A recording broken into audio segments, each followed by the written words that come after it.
ہندوستان بر صغیر کے حالات اور اسلامی سلطنتوں سے قدر مختلف ہے۔ یہاں پہلی صدی میں اسلام آ گیا، یہ ہندو علاقہ ہے۔ یہ جو سری لنکا ہے، یہاں عرب تاجروں کے ذریعے سے یمن سے جو آتے تھے بحری جہاز، ان کی تبلیغ سے یہاں اسلام آ گیا، اور یہاں کا جو راجہ تھا وہ تو مسلمان نہیں تھا، لیکن عوام الناس میں اسلام آ گیا۔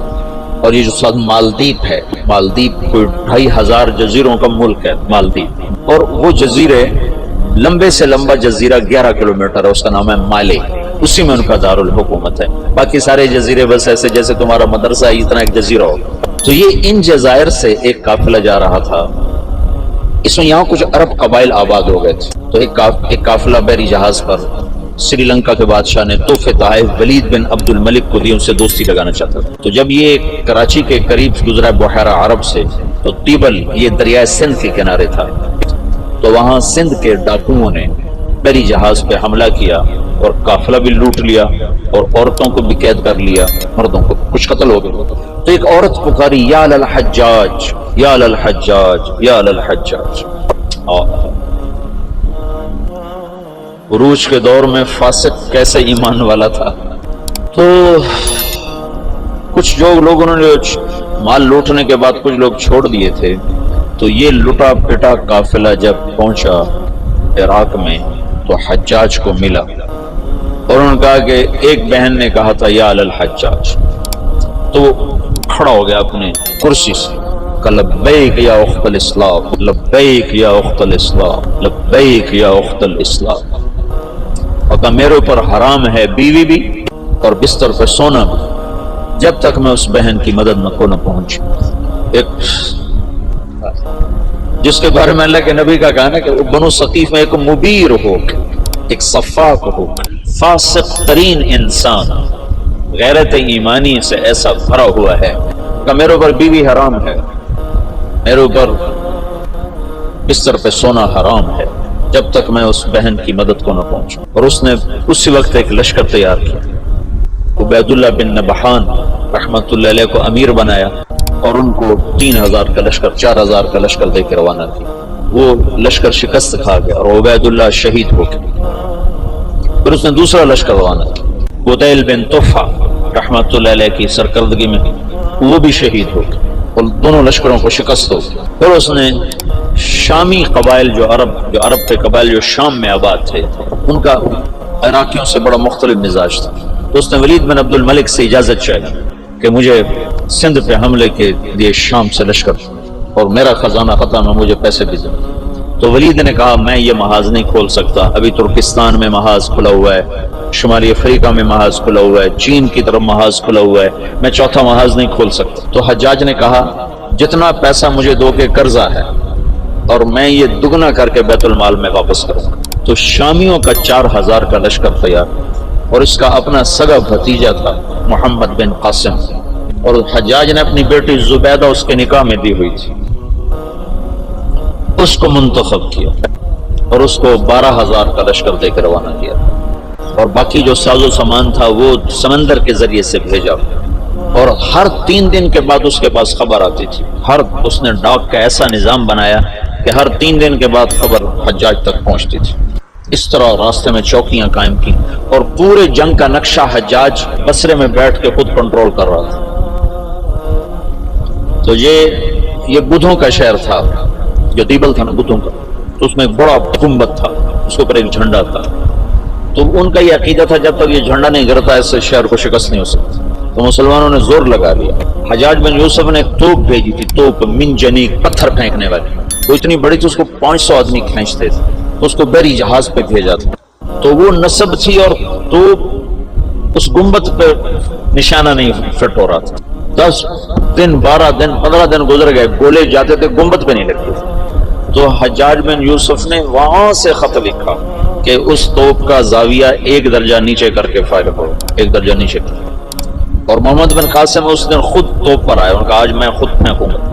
تو محمد بن قاسم نے خود اس کو کھینچ کے جو پھینکا، تو پہلا ہی پتھر جا کے جھنڈے پہ لگا اور گنبد پہ لگا، اور گنبد ٹوٹا۔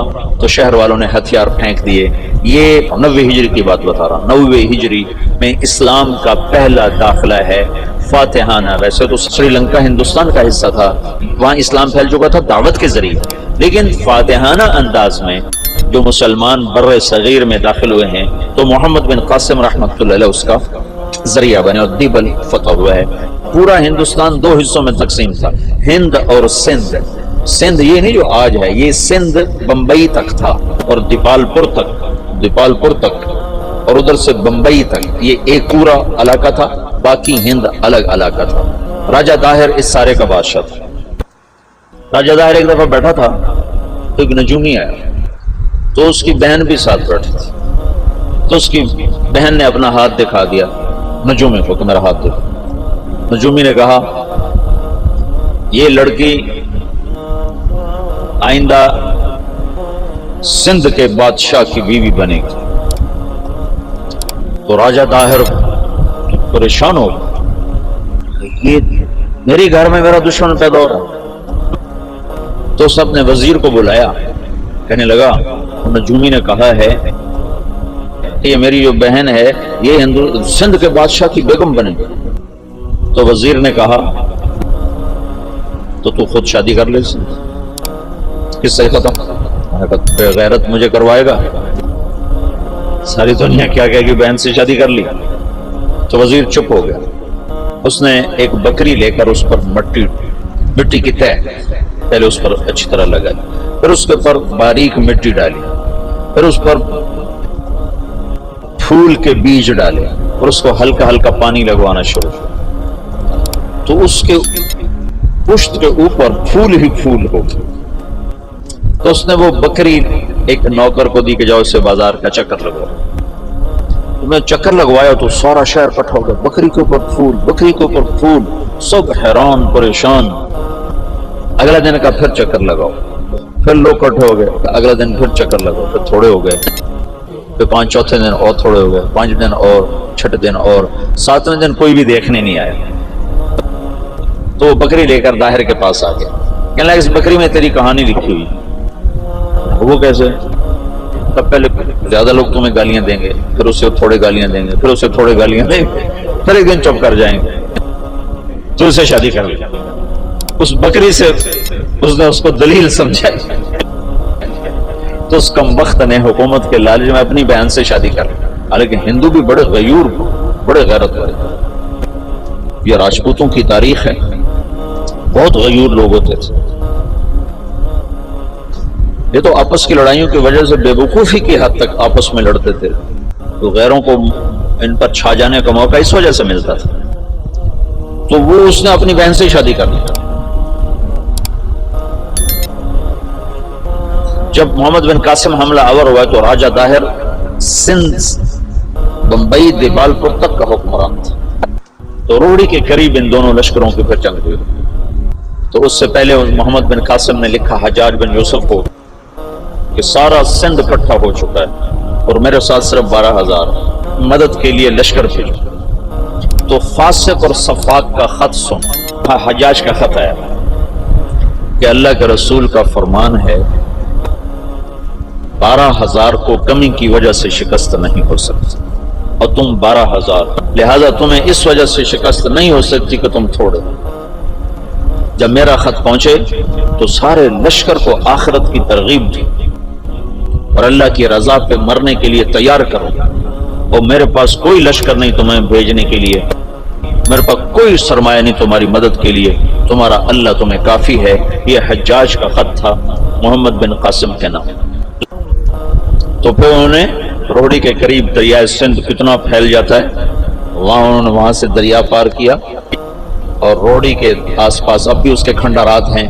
یہ خوفناک جنگ لڑی گئی جس میں راجہ داہر قتل ہوا اور اللہ تعالیٰ نے مسلمانوں کو فتح دی، اور محمد بن قاسم ملتان تک 92 ہجری میں 90 میں داخل ہوا، 92 میں 2 برس کے بعد ملتان پہنچا۔ اور اس کے حسن سلوک سے لوگ، ہندوؤں نے جو مسلمان نہیں ہوئے تھے، انہوں نے محمد بن قاسم کے بت بنائے اور اس کی پرستش کرتے رہے۔ یہ اس طرف سے 92 ہجری میں اسلام داخل ہوا۔